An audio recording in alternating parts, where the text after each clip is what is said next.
Hello, this is Adrian Gonzalez. I'm joined here with Michael Petrick. And we are doing our first episode of our new podcast, Color Commontary. I hope you will get that. Yeah, no, it's the jokes. The jokes, man. I mean, we're basically two dads, so dad jokes are gonna abound. Yeah, it's not gonna be proud for us, but you know. So we play a lot of Pauper, and that's mainly gonna be the focus of this podcast, I think. Yeah, we're pretty diehards of the format. That's basically all I grind on MTGO, and basically all we do for F&M. Yeah, we're lucky enough to have a local F&M that we can play Classic Pauper at, and you know, we've got a nice, pretty healthy meta. Like, yeah, I'd say things have gotten a little bit kind of congested. We've got a lot of like the really fast aggro decks are showing up a lot more. Yeah, I think there were 2 or 3 Delver Fiend decks over the last couple weeks. Last week I actually think it was 2 copies of Delver Fiend, 2 copies of Boggles in a meta where we usually see at most like 1 or 2 of each deck. Yeah, and there were also 2 affinities. There were 3. There was 3. There was me. There was that. There was Jack, the kid. and then there was the kid. Yeah. Mm-hmm. But yeah, so I guess we should probably, you know, introduce ourselves, let people know who we are, so we're not just faceless voices on the internet. Like, we're actual human beings. My name is Adrian Gonzalez. I also have a YouTube channel called Warzales Magic, where I play a variety of formats, not just Pauper. It is mostly Pauper, though. I'm originally from Houston, and I've been playing Magic since about Portal, which was I would consider my first set. But I didn't really start seriously playing until maybe Return to Ravnica. And my favorite common is going to have to be... It's got to be Atog. I think Atog is one of the best creatures in the format. Yep. You love your affinity. Yeah, guess what deck I play. Yeah, I mean, Atog, you can stack artifacts to it. Sometimes they draw you cards. Sometimes they're just lands and you 2-for-1 yourself, but at least you kill your opponent's big creature. And then, of course, the Fling combo. What's not to love? No. I mean... It's legit. I'm Michael Petrick. I've been playing Magic since Mercadian Masks came out. Mm-hmm. And I stopped playing, actually, right around the time Affinity shows up. I stopped playing Mirrodin. In between Mirrodin and Darksteel. And, of course, because of this, like, you know, I lost out on all that sweet value of all those uncommons I could have been opening. Like, Aether Vials, but, you know, we don't... Tops. At least you don't have to play Serena Visions in this format, right? I mean, true, yeah. I mean, I just want the modern value so I can trade for legacy stuff, but, like, that's just me. And my favorite card in the format, and everyone gives me so much shit about this, is Trinket Mage, just because it is a good tutor effect with a body on it. I don't think it's bad. Like, what are you normally getting? You get the land if you need it, you get Bone Splitter, or you get... any of the spell bombs. I don't think it's bad. I think, or you get Sylvok Lifestaff if you're me and you're just wanting to dirtle around and go to time. Yeah, or you get Sylvok Lifestaff. Like I am. Adrian definitely shows up every week with Affinity, and I definitely show up every 2 weeks with a brand new deck that's usually hot trash, and like try and play through it without going to time. Though the week I showed up with Turbo Fog, I pulled out a game from Under Teachings. That's pretty sick. Did you guys go 3 games in that match? We did. Is that why you went to time?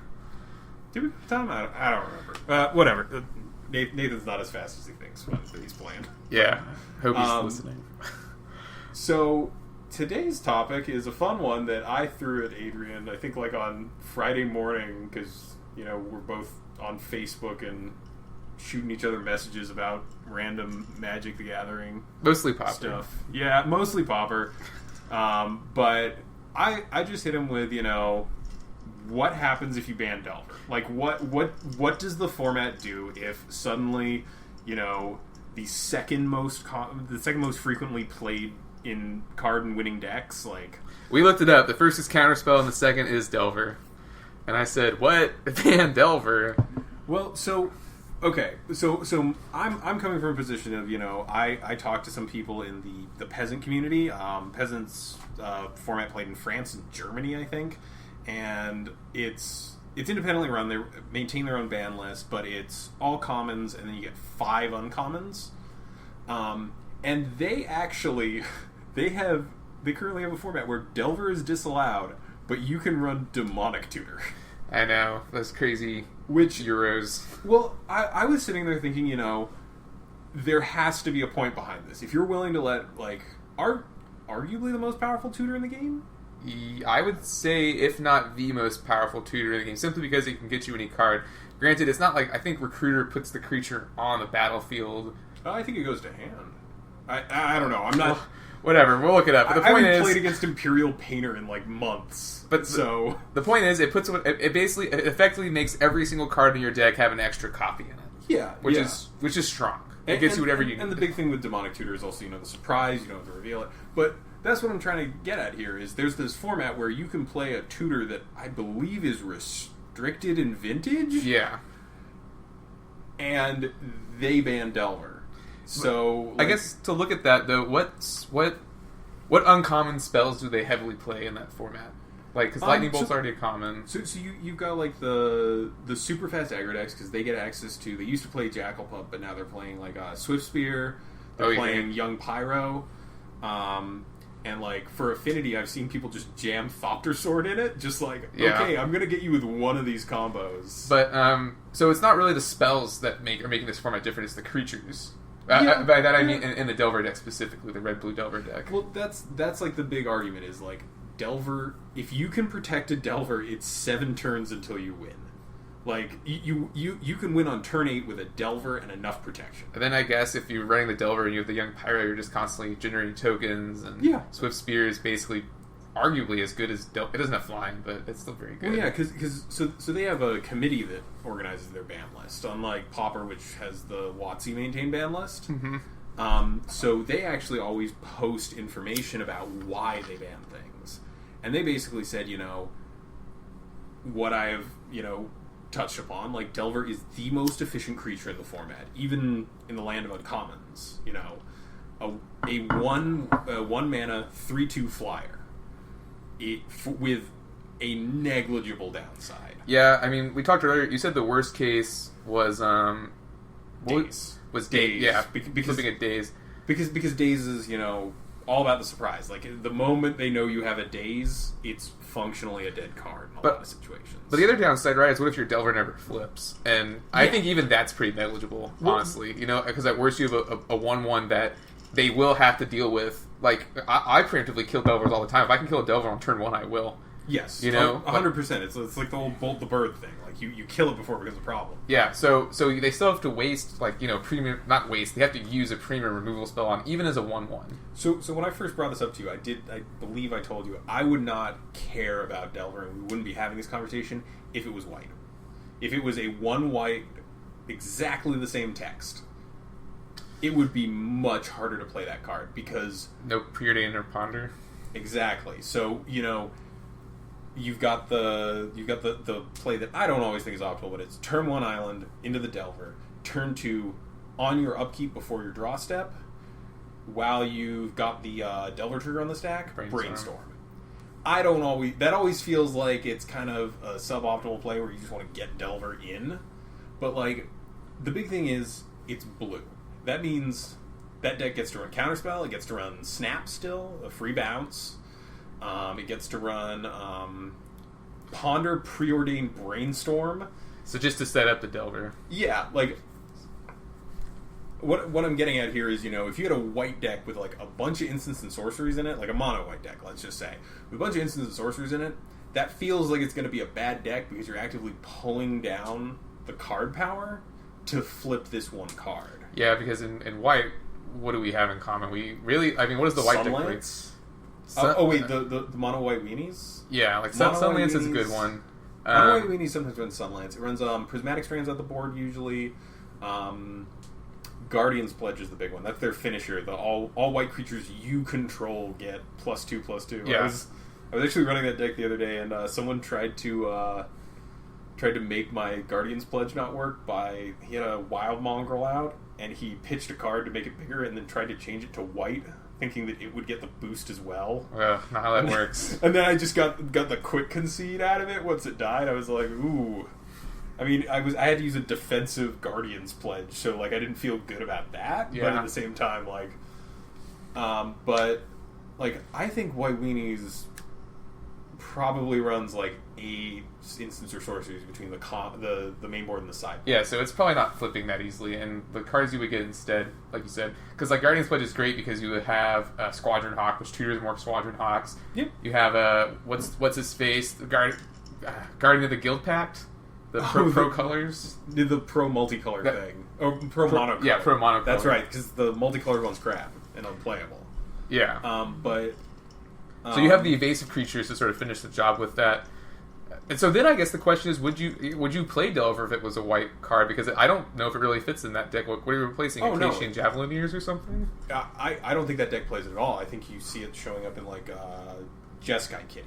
The Skyfisher deck, because it just becomes a faster Skyfisher that you can potentially reset if you need it for some reason. I don't know. Like, I'm trying to think of a reason why, but I think it would just want that. Like, obviously it doesn't cut like the Skyfishers for it, but maybe it cuts like. Oh, God, that deck's actually a really tight list. It doesn't really change that much. That we both hate, just for the record. Yeah, we're coming after you, Jeskai Kitty. So actually, my bigger beef with Jeskai Kitty is every time I play it, it has that like. What was it? I talked with Alex Ullman online. Alex Ullman writes for Gathering Magic and Pure MTGO, I think. Shouts out to him. But we were talking about how Kitty is a deck that uses Core Skyfisher and value ETB effects. Most notably Ichor Wellspring and Prophetic Prism. Yeah, and like Muldrifter. Muldrifter's a sweet target to bounce back to your hand. Lone Missionary, like just generating a lot of value through like ETB effects. And my issue with it is always, as I said, I was talking with Alex Ullman, and he said, I think Pauper has a cool things problem. And that's the thing about that deck. Like, it's like, all right, so I've got 6 mana. I'm gonna like put in my Core Sky. I've got like 8 mana. Put in Core Skyfisher. Bounce my Ichor Wellspring. Replay the Ichor Wellspring for another 2. Momentary blink. Flicker the Skyfisher. Get Wellspring back to hand. Play it out again. It's like, okay, so you spent 8 mana. You drew 2 cards and burned an instant. Like, it's cool. Like, all that interaction is, like, sweet and value town, but it's also, like, yeah, but it's also not good, and you're still trying to win the game off the back of, like, 12 creatures, most of which don't have more than 2 power. I have lost that deck, but the times I lose are generally when they can play a Gorilla Shaman or, ban Gorilla Shaman, or an Ancient Grudge. So I normally win when they just do mana denial on me, or lose when they do mana denial on me. But like, I feel like that's where you might want to throw in like a white exact replica of Delver would fit in that deck, because in that deck it becomes the finisher. Yeah, because now you're playing Bolt, Firebolt. It's gotta be. What's that card? The whole Kuldotha Rebirth. Yeah, it was like the whole card the deck's named after. Well, then you could also like throw in like maybe a 2 count of Dispel, because you're running low threat, so you kind of want to be able to fight counter spells. Yeah. Maybe you run like, I think they're good artifact sack things that are just like in the vein of Kuldotha Rebirth. Like, there's gotta be something. I think the rest are creatures, because you have Atog and Quark Clan Shaman. I mean. Oh, and I guess you have Perilous Research. Oh, yeah. I think maybe you up your Perilous Researches, but like, and no, you don't run Brainstorm in that. You don't run any fetches in it, so it doesn't. Yeah, they're playing the artifact lands instead. Yeah. So, like, I think that's where White Delver fits. That's a very different deck, and you do actually kind of have to make some sacrifices. We just figured out, like, you'd have to swap some things in and out and change your ratios to get that to guarantee the flip. That's my point. Like, because Delver is blue, it is super easy to build a deck for Delver that flips it, because look online, see what the most used commons are. I'm pretty sure 9 out of those 10, if not 10 out of 10, are probably blue. I think it's 9 blue cards and 1 lightning bolt. Yeah. No, that totally makes sense. Like, it's probably... I could probably do it. Why don't we just look it up? Yeah. Actually, do I still have it pulled up on my phone? I do. Okay, so Counterspell, Delver of Secrets, Ponder, Preordain, Ninja of the Deep Hours. Oh, Spellstutter Sprite, then Spire Golem, which technically isn't a blue card, but it basically is. Yeah. Fairy Miscreant, which I am still surprised people are playing. Stormbound Geist, and Hydroblast. We'll get to the Fairy Miscreant in a second. But, okay, so actually, surprisingly, no Lightning Bolt. And do you think that's because the online meta has skewed so heavily towards mono blue lately? I think it's like 25% or something. It's 25%. Also, like, Burn has been having a rough time because people have started getting better about sideboarding against it. Like, people are taking that sideboard slot for, like, white decks are running, like, an extra lone missionary out of the board. Or, like... Well, I'm playing 2 Hydroblast, Cop Red, and Armadillo Cloak. You've got access to green, right? Yes. You could arguably make the case for Pulse of Marasa. Does that also get you a creature back? Yes. Okay, I think I am going to start running that, because that comes in more matchups, too.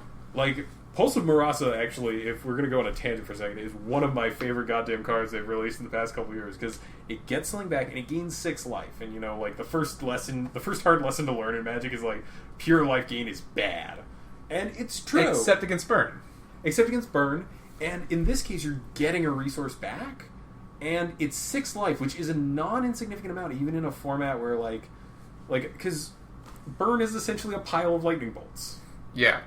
You have to, shock test. On average, each of your burn spells do 2 damage, but of course, in Burn and Pauper's case, most of them do 3, because I don't think they run any 2-point burn spells. I think they just go ahead and run Searing Spear. They might run, they have, Needle Drop, which is 1. So... Yeah, they run Needle Drop, which a lot of people think is a mistake. I like Needle Drop. I haven't played Burn enough because I mostly play in paper, and I'm not going to drop $60 goddamn dollars on a Chain Lightning playset. They're going to reprint it in EMA. You heard it here, guys. I think they have a decent chance of reprinting it in EMA. Like, it's absurdly overpriced. It's a $16 common from, It's from Legends. From Legends? Yeah, and it's a bad Lightning Bolt. Like, that's the thing. Like, if Lightning Bolt was $16, it'd be like, okay, well, it's, it's the shining exemplar of Burn. Like, it's the most efficient burn spell. But no, it's the worst version of it that is terrible in the mirror. Yeah. For those of you who don't know, Chain Lightning is red sorcery.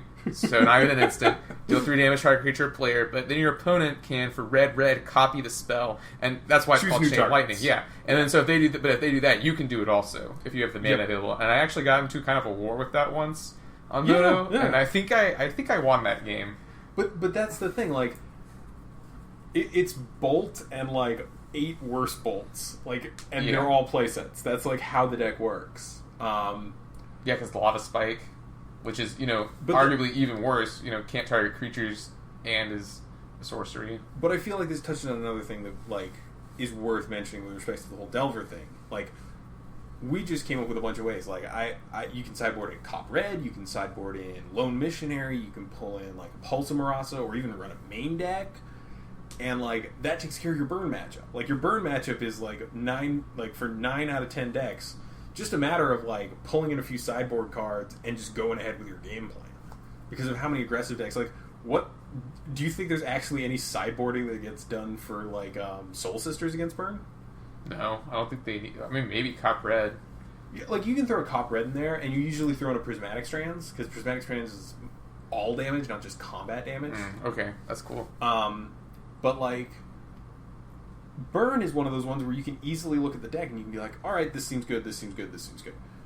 Versus Delver, there's kind of that discouraging element of okay, I know that this 60 card pile I have in front of me is probably just under 20 lands, 4 Delvers, 4 Fairy Miscreants, 4 Spellstutter Sprites, and 3 Spire Golems, and then counter spells and cantrips. And and this seems like a very bad matchup for Burn, even before board when they get Pyroblast because Spellstutter Sprite shuts down most of their deck. Counter spells are just good against them, and then in the board they both get Pyro and Hydro. Yeah, but I would argue that Hydro is better because Burn can every Pyroblast they bring in blanks a Burn spot. It's they have to dedicate it to be I'm either going to counter another spell or I'm going to kill Delver. Well, they also get smashed to smithereens after the board. That's true. I've seen them running that as a for Spire Golem, and just to take out some of the bigger creatures in Affinity. And Bone Splitter. I guess you could play it on Bone Splitter. I'm talking specifically in the Delver matchup. Yeah. But I think it's one of those cases where, like, Burn is an easy deck to sideboard for. Or, like, any graveyard-intensive deck, like Tortured Existence or, like, anything with Grim Harvest in it. Like, the decks I play. Like, you don't really want to see your opponent dropping, like, a Relic of Progenitus. That one's actually way worse, and people pop it way too often. I feel like, against even, like, most grindy value decks that use the graveyard a lot, unless they have that Stinkweed Imp, their graveyard's just a fixed static, and you can just start pulling a card out every turn. And like the other day against the guy who was playing that Wild Mongrel story from earlier, he was playing like a Value Madness deck, and he pitched a Stinkweed Imp to a Putrid Imp. Putrid Imp you can discard to give it flying, I think. It's a 1/1 for 2. It's if you don't want to be discarding cards, it's really bad. That's kind of a weird choice. Putrid Imp, like Wild Mongrel just seems better. Well, he was running the Wild Mongrels in addition. I think Putrid Imp was the enabler for the busted stuff. Gotcha. Because he had all the delve creatures, the good ones, Mandrills, Angler, and Scavenger. Sultai Scavenger, and. His second turn was literally like I kept a really bad hand with White Weenies, but I did have all of my hate cards, and I kind of was like, okay, I can live with 2 Relics of Progenitus. So he pitches a card, and all I have is the Relic. I activate the Relic targeting him, and so he pitches the Stinkweed Imp, so next turn he's going to dredge. And I target him, and he pitches a card just to be able to exile that instead. And he pitched like a Doomblade or something that wasn't like a dead card in that matchup.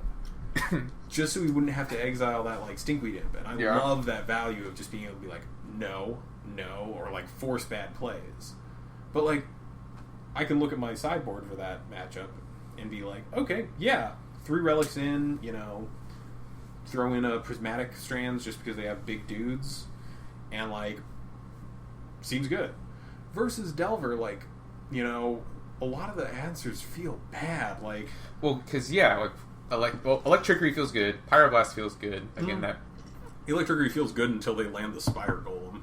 Yeah, but I still like to get rid of their fairies. Yeah, that's fair. And then I used to run Bolt out of the board for that matchup, but now I'm replacing them with Thing Steel, Finger, and Marauder, because I think that feels way worse. But, Delver's always kind of like one of those things where you have the sideboard slots devoted to it, but a lot of the answers don't feel good. Well, because they have, creatures that are counter spells, and they're drawing so many more cards than you are. And, obviously it's way better than when, Cloud of Fairies was there. Yeah. Seeing Fairy Miscreant turn 2 feels a whole lot better than seeing Cloud of Fairies turn 2. Completely agree. Ever since that ban, I have felt way better about playing this format, just because... Even in paper, it's obnoxious to play against, Familiars, the Fairy combo deck. Whenever someone showed up with that deck and they had mentioned it, I was just like, alright, Goblin time. I sure hope you love getting hit by 3 Goblin Grenades turn 3 for the loss. It's clobbering time. Oh, yeah. And we allow Goblin Grenade in our format because we go by a hybrid of the MTGO ban list and our own personal ban list. But by and large, I think we've given every card that was printed at Common a chance. At one point. I know we didn't ban High Tide until it was too good. So High Tide's funny because that's actually because I was one of the first people to, get the buzz about Pauper at this particular store going. Way back in the day. I was there the first week, we had 3 people. Score. And now we get, 8 to 16 some weeks. But, anyway,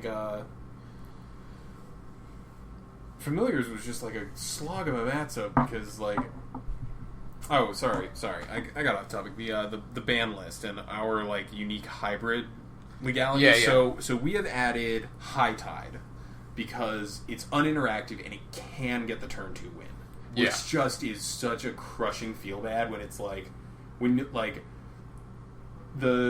that week the X and O's were Jack and Aaron, and they were both on High Tide. And the game was determined because Aaron put 4 goddamn gut shots in the sideboard and pulled them in so he could just kill the fairies for free. Yeah, that's format warping. That's not good. Yeah, exactly. When someone is playing the deck and is playing 4 whole cards just to shore up their mirror match, Ooh, that doesn't feel good. It's a problem. And we also have house ban him in the Torok. And did you ban that before? Yes, you ever played? we preemptively banned him because him is just a feel bad in this format. Like, it's not. I don't like the times it misses and actually like hits the 2 cards you want least. It still doesn't feel good, but you're like, okay, that could have been so much worse. This 2-lander I kept could be a 0-lander. Yeah, and like, I mean, you can legitimately also like have if him's legal, you can have the play of turn 1 swamp Dark Ritual, duress you, him you. And that doesn't even feel that bad because I know you're spending a lot of resources, but you're just wrecking your opponent's hand. You're 3 for 3ing your opponent. Yeah, like, which is, and then you follow with like Chittering Rats or something. You know? Yeah, like if you hit all their lands and you Chittering Rats them, I know a lot of players who would just scoop in that moment. Yeah, and I think Mono Black is fine where it is right now. It's still a tier 1 deck. Exactly. I just don't think it needs the push. I don't know how many things we've actually like found that are of interest. Like, I know for a while people were running a Library of Leng as a sideboard card against Mono Black. I don't know if you know Library of Leng. I own copies of that card, but I could not tell you what it does. So, Library of Leng is an artifact for... Actually, let me pull it up so I can exactly quote this. But the basic gist of this card is that whenever you would discard cards as part of an effect, you may discard it to the top of your library instead. Which, you know...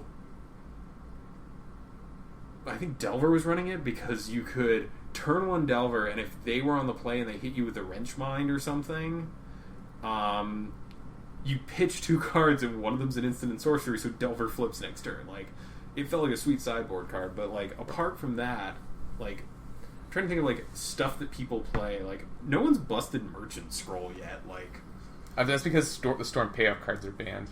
Right? But even so, like, you know... And now High Tide's banned in our local format.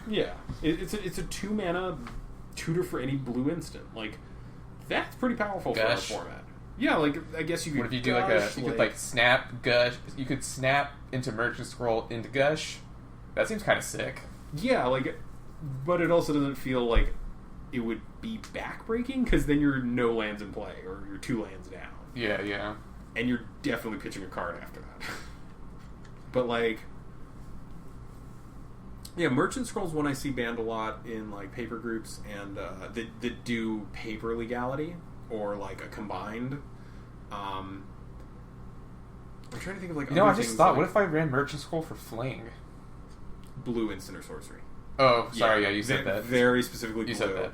It only really had a place in High Tide because you could High Tide, Merchant Scroll, get another High Tide, go off. Okay, gotcha. Yeah, but like, we don't ban Goblin Grenade because I like Goblins as a tier 1 deck. I actually think, like, it's more skill intensive than a lot of the other aggro decks. I actually don't even think Goblin Grenade is really that big of a deal. Do you find that banned a lot of other places? Because it's so easy to, like, deal with. Card Kingdom just did their Rags for the Riches 4, I think, and Goblin Grenade's banned there, and, you know, people still show up with Goblins. I'm still actually waiting for the full meta breakdown because they mentioned that there was a bug mid-range deck, and you know I'm, like, all about, like... Oh, I know.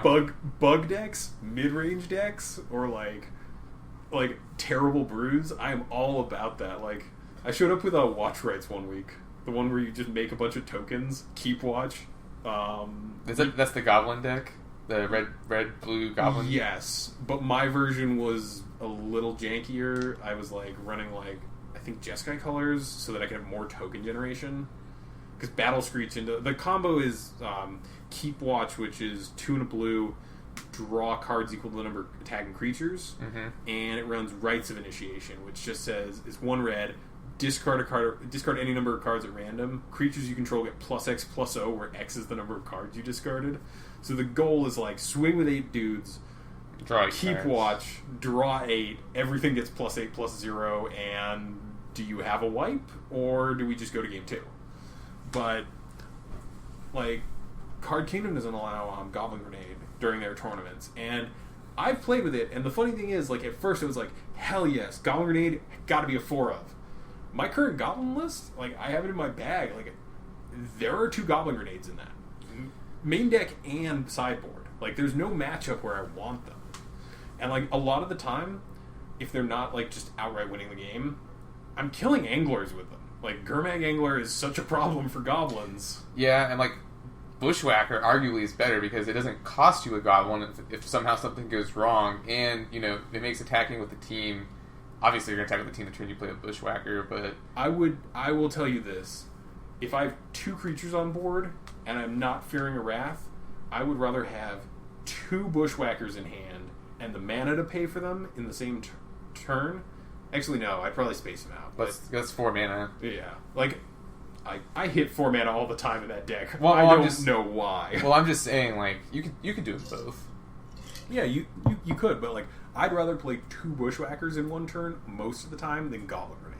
Yeah, it's more damage. Yeah, and Goblin Grenade feels real bad when it gets countered because like 2-for-1. It's a 2-for-1 and Goblins is a creature deck. But like I did when Familiars was still legal and I was first like giving Goblins a whirl, I did like get a Familiars player with like, all right, you're at 13, you're at 12. Float all my mana, Goblin Grenade, Fire Blast, get a counter. And like that's like a niche scenario, but like that is kind of a feel bad in my mind. Like no one likes being like, all right, so he swung at me for 4, I got him on this next turn, and it's just like, nope, here's the blowout. I do that too with Atog. I mean, true, but Atog's an on the board thing. That's true. Like the only they always have to wonder. And I've also noticed a lot of players when they play against goblins at our shop are like, I can't go to 5 life, and will make bad blocks because they always think you have the grenade. Yeah, it's definitely a play around card, but the goblins are just such. It's not a big deal in our meta, so I just don't see a reason to ban that. No, and it gives it a bit more reach. It makes it a bit more of an aggressive deck, and we for a long time have had a problem. Like the closest thing to a problem I'd say was like up until recently, like we've been pretty control heavy, and I like playing control. I like playing mid range. I like playing slow decks. I'm the guy who's usually making rounds go to time, and like I still think it's a problem when we have too many control decks because then you wind up with more and more of these matches. Like I'm willing to sit there and like play out a 45-minute game, not a match, a game. Like I've done that with like Nathan, who's our local teachings player. Like we had this rivalry for a long time. I was playing like this Sultai Trinket Mage deck, and he could not beat me on that deck for like 2 months straight, and he would like go on tilt the moment he saw our names paired because he was just like, all right, we're gonna play one game and that's gonna decide this round. Sure, it's not a feel good, but like better than the first time we played where it was like, all right, we actually have to roll for this because we didn't finish game 1. Like we do not condone settling matches that way. No, I obviously if the DCI listens to this, thank you. Please don't pull my membership. They're coming. Like, I like you guys. I have family who are lawyers. Don't sue us. Well, they're not going to sue us. They're just going to pull our DCI numbers. Whoa, what's this we? I'm just kidding. Yeah, no one cares. Obviously, they're like bullshitting here, but like, yeah. We definitely had a problem for a long time where control was just like the thing. Like we had people showing up with like mono blue control decks with like 2 or 3 threats in them and just a pile of the best counter spells. Were those 2 or 3 threats Delver? I think actually no wait, he played 2 full playsets, one of Delver. Oh no wait, 2 full playsets and a one of. A playset of Delver, playset of Aaron Ephemerons, and a single wall of Kelp. What is Wall of Kelp? I have to look that one up. Let me pull it up here. It makes Kelp tokens. That's the important thing. And Aaron Ephemeron is a suspend card from... It must be Time Spiral originally, Time Spiral, right? Yeah. 2 blue... blue and a 1 to suspend for a 4/4. It's suspend 4, you said? Yeah, 4 turns later you get a 4/4 flying haste. And it costs 7 to hardcast. But like he was running like Rhystic Study, like he was running like Una's Grace and actually getting value out of it. He was running like all these like dirtily control cards. Like he was running a 4 of Exclude. So this sounds like a really old school Magic deck, right? Where it's like lock your opponent out of the game and then play 1 threat and then win the game off that threat. With like none of the power because now creatures are actually good enough. Like yeah, if they can resolve a Gurmag Angler against you, none of your shit trades for that. Like I mean, was he playing? Okay, but here we go. Wall of Kelp is from Homelands, so it's the best card ever. God, I just want to read this one in old school Magic. So, Wall of Kelp, 2 blue, summon Wall. Blue, tap, put a Kelp token into play. Treat this token as a 0/1 blue wall, and it itself is a 0/3. So, it blocks everything that mono black plays now. It's a dirtily control card. Like, it's a dirtily garbage control card at that. Like, and it's got the sweet Homelands art that looks like it's done in colored pencil. It's got a guy who looks like he's being strangled by a wall of kelp. Yep. Which is funny because it has no power, but like that's where we were as a meta. Like, someone played Wall of Kelp and I was like, oh, that's actually kind of neat sideboard tech. He was like, oh no, it's main deck. And I was like, ooh, this is getting spicy. Like, that's where we were as a meta. And I was like, okay, I just got to show up with goblins every single week until people, like, decide to play aggro again. People learn their lessons. I think that was actually right around when you started coming to the FNMs, because the first week I remember you being there, we played the Goblins Affinity matchup, and you took game 1, and then game 2, you stuck a Circle of Protection turn 2, like Cop Red, and I was just like... The plays. Oh. The plays. Because I Stone Cold, I think to this day, don't have a way to deal with that in my 75. I don't think Red has any enchantment removal, just straight up Red. Red has Flaring Pain. Damage can't be prevented until end of turn. Okay.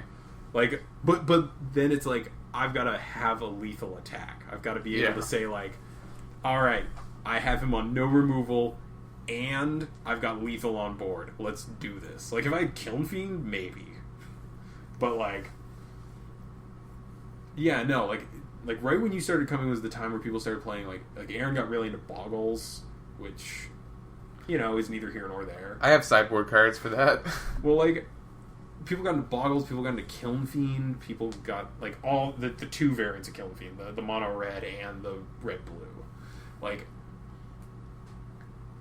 that's why I'm okay with Goblin Grenade existing. Like, I'm okay with enabling aggro decks that do require that you do something before turn 5. Like, I feel that's a good, healthy thing for the meta, and they're not too fast. Like, I usually 3-1 when I play goblins out of, like, a 4-round tournament. Like, I'm usually expecting to lose, like, 1 game to the control deck that has, like, just draws the nuts the first game, or, like, losing to, like, someone who just, like, out-tempos me a little bit. Or has Cop Red. Or has Cop Red, or, like, has card draw, that thing that Goblins never has.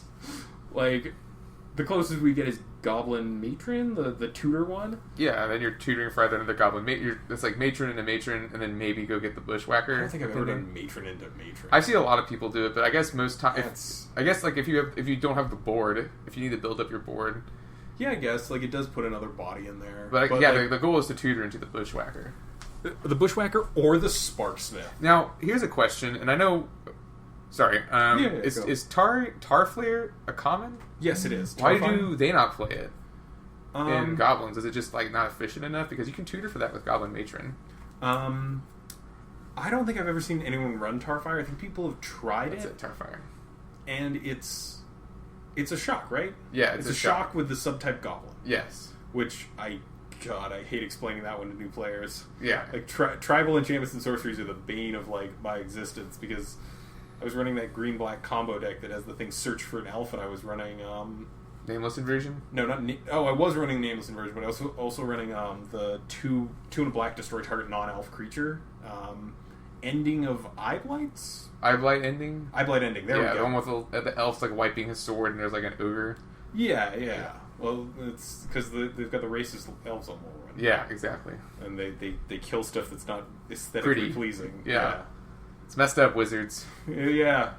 Well, I mean, they're trying to make it up to us. They made Gideon a lot less white. That's true. He doesn't look like, a college bro anymore. Or like Russell Crowe in that one, like, wide shot of all the Planeswalkers. He looks like he's modeled off of Russell Crowe to, like, a disturbing extent. But Eye Blight's Ending.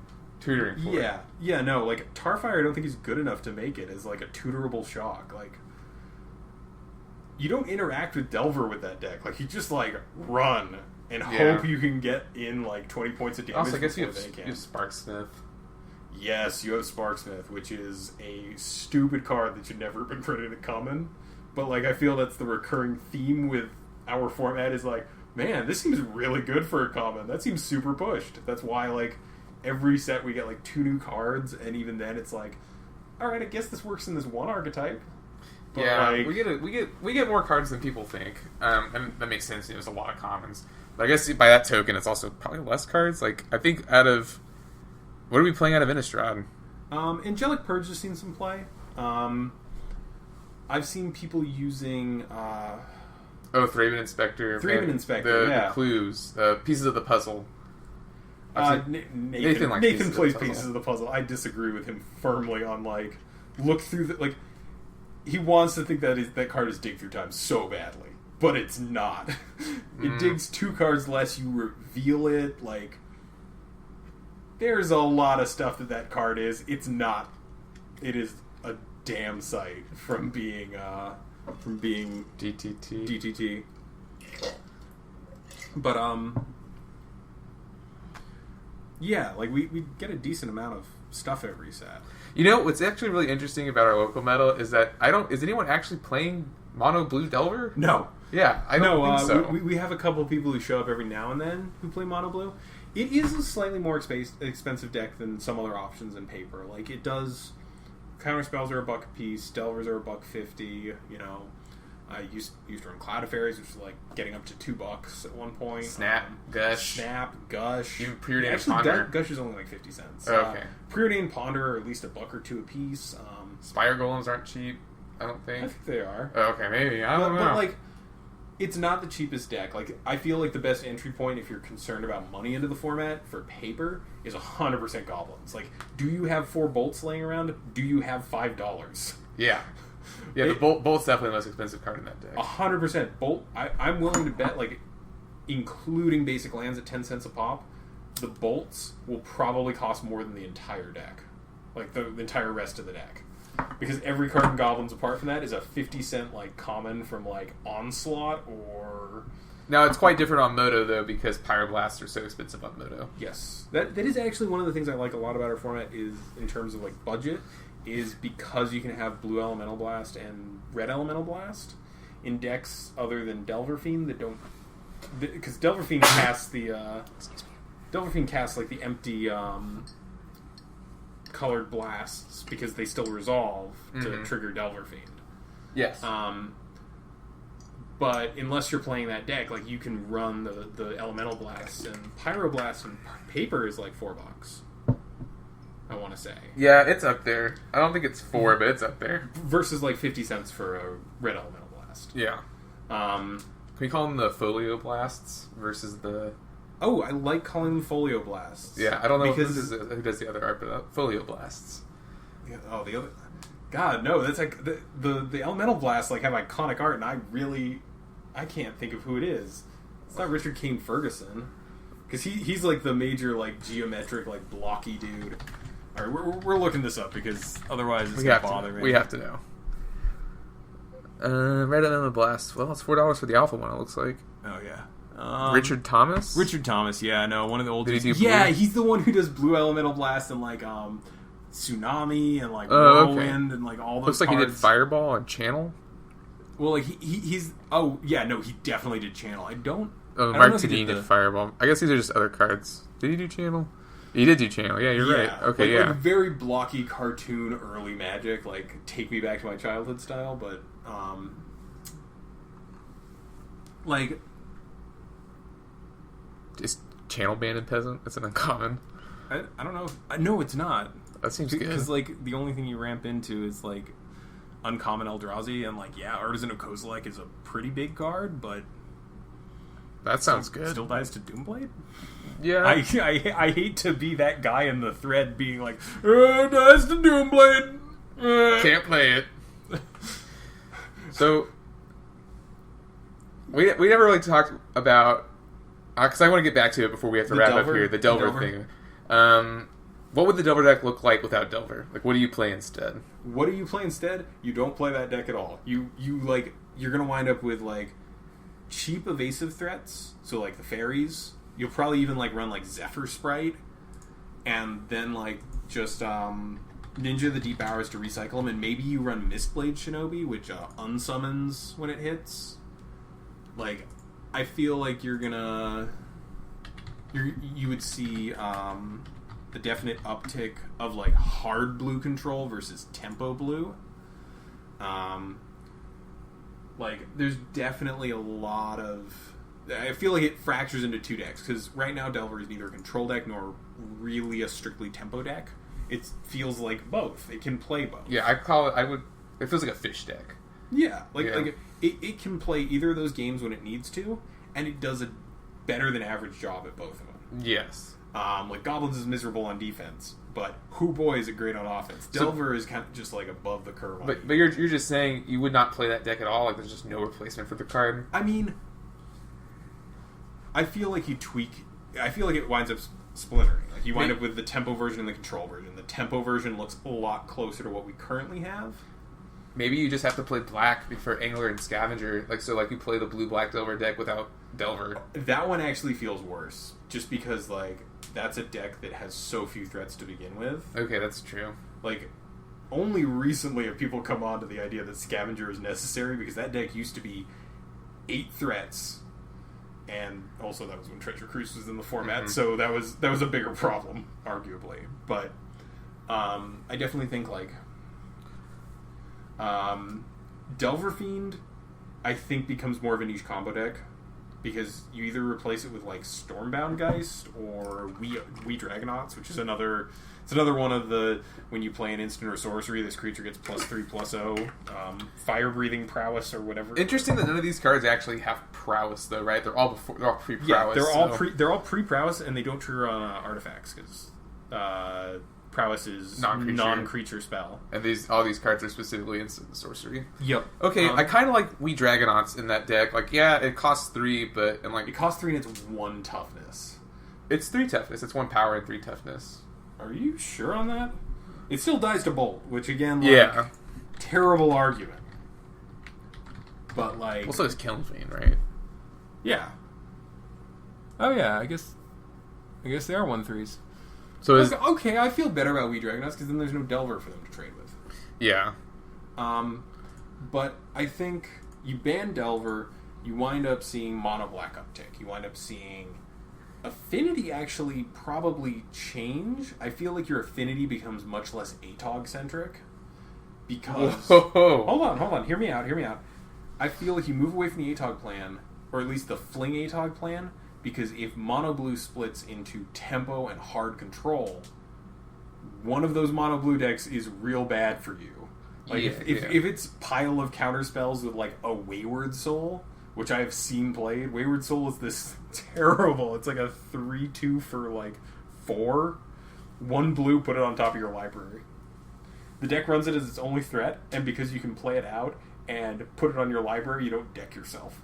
That sounds terrible. Oh, it's brutal, but like a deck like that is not a great matchup for Affinity because they will actually just counter your free spells. I don't like that one bit. Well, there's an argument for Delver staying legal. Delver staying legal means that the best mono blue deck is always going to be this tempo creature ultimate creature deck. Yeah. Yeah. Like it sometimes just loses to solid play. Like I think my record with it is maybe 60-40. I'd say I beat it maybe 60% of the time, but that's normally because I've been playing my deck for years, and so I know the matchup really well. Well, so I think another part of it is compare Delver and the enjoyability of it to something like Kuldotha Jeskai.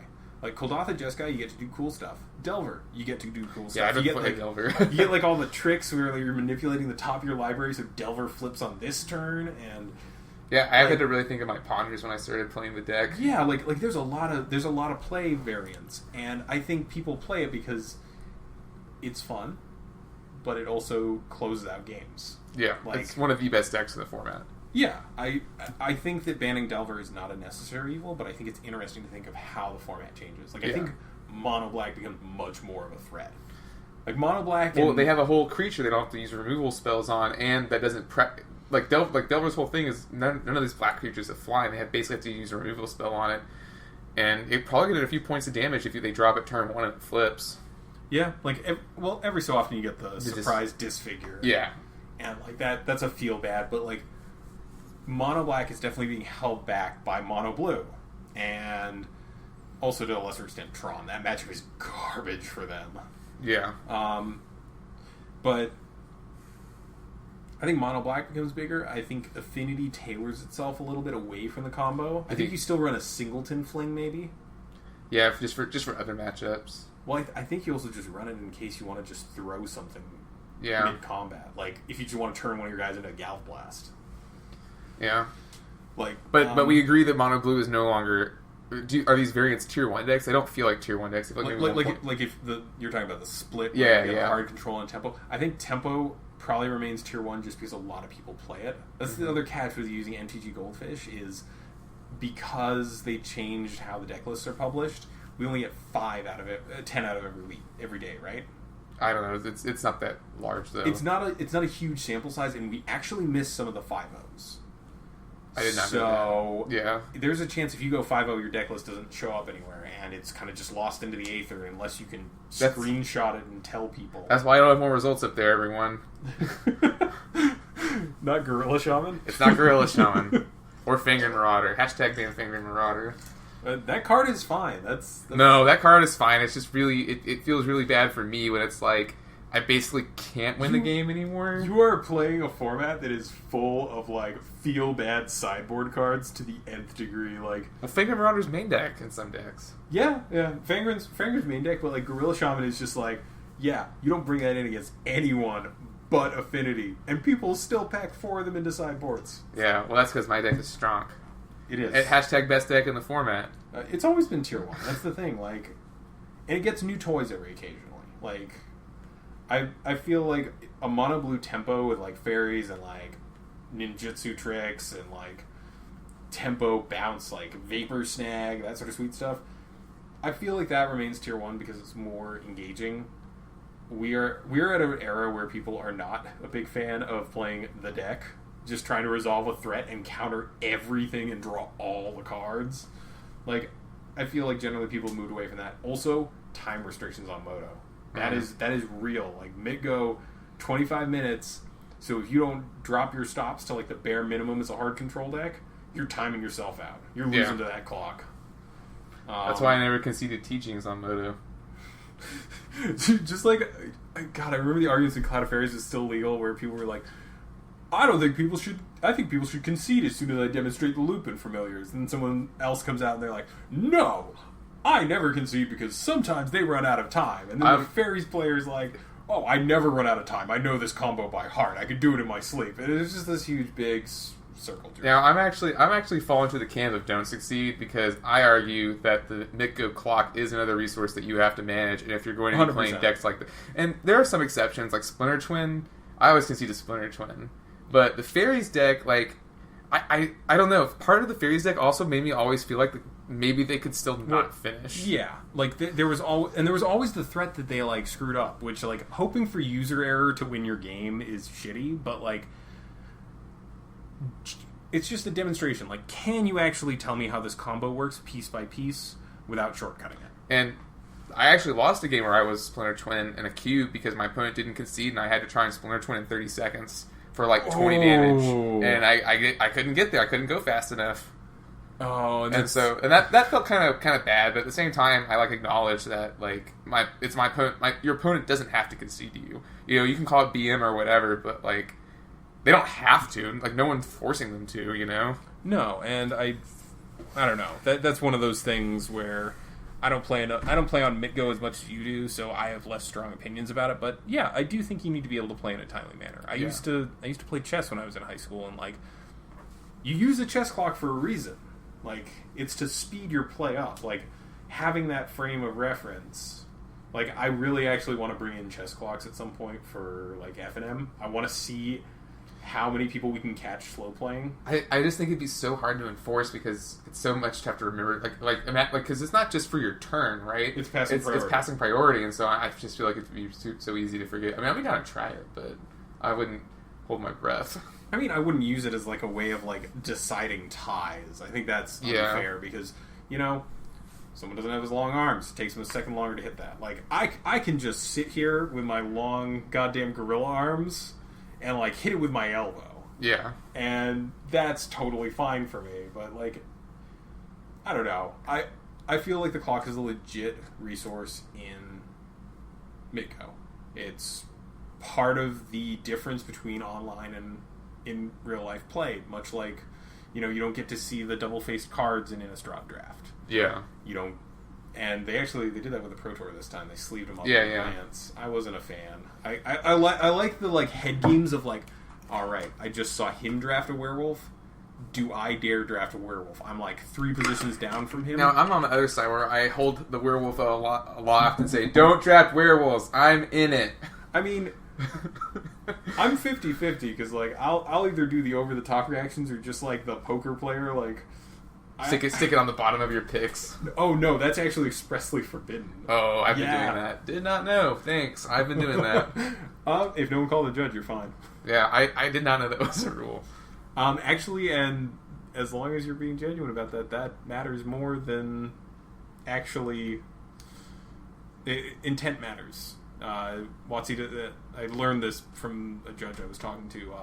Intent matters. If you screw up and don't unsideboard and you play a game and you don't realize till 5 turns in when you draw a card that you have on your sideboard and you call a judge over, they will issue you a game warning. You might get a game loss, but it doesn't go on your record as cheating because it wasn't intentional. If you immediately go Judge, I am so sorry, I forgot to de-sideboard. And that actually happened to me at a side event on the GP in my win-in. I had asked my opponent if he wanted to chop, and he said no because he wasn't sure if we could both get top place. And there was a turn where I played a Mox Opal and activated it for mana, tapped it for mana, and played another spell, but I didn't have Metalcraft. And a turn went by, not a whole turn, but half a turn, because my opponent was a control player who's deep in the tank. But it wasn't for a little bit till I noticed, and I called a judge over, and he won that game, actually. And then afterwards we were shuffling up for game 2, and he's like, hey, man, you were really honest back there. Would you like to split? And I was like, yeah, dude, let's do it. And we both made it to top 8, and he beat me there. But definitely, your mother always tells you honesty is the best policy. But in this case, it actually is true. If you and you do kind of have to suck that up. If you have player error and the judge says that's a game loss, it's a game loss. You move on with it. It sucks, but you screwed up. And a lot of times, at casual REL, people your F&M, the judge will just tell you, just take it out, shuffle up, draw a new hand of however many cards you have in hand. Because it's, you're playing for packs, or you're playing for $5 store credit. You're not on the Pro Tour here. Hey man, every credit matters. Every pack matters. What if that pack had Arlen Coordinate? They cracked one of those a couple last week, I think. I finally got one too. I want to trade her off because I don't need her for a cube. That's how I feel. Trade all your Arlen Coords. Not to us though. Yeah, no, they're also falling pretty quickly. So, but yeah, I think that's about all we have on time. Yeah, I mean, I guess we've touched on a lot of stuff. It was kind of scattershot at moments. Yeah, but, But thanks for listening. We're definitely interested in making more. Let us know what you think. You can... I'm sure there's a comment section wherever we're putting this, so let us know what you thought. And we'll see you guys soon again here on Color Commentary. I'm Adrian Gonzalez. And Michael Petchick.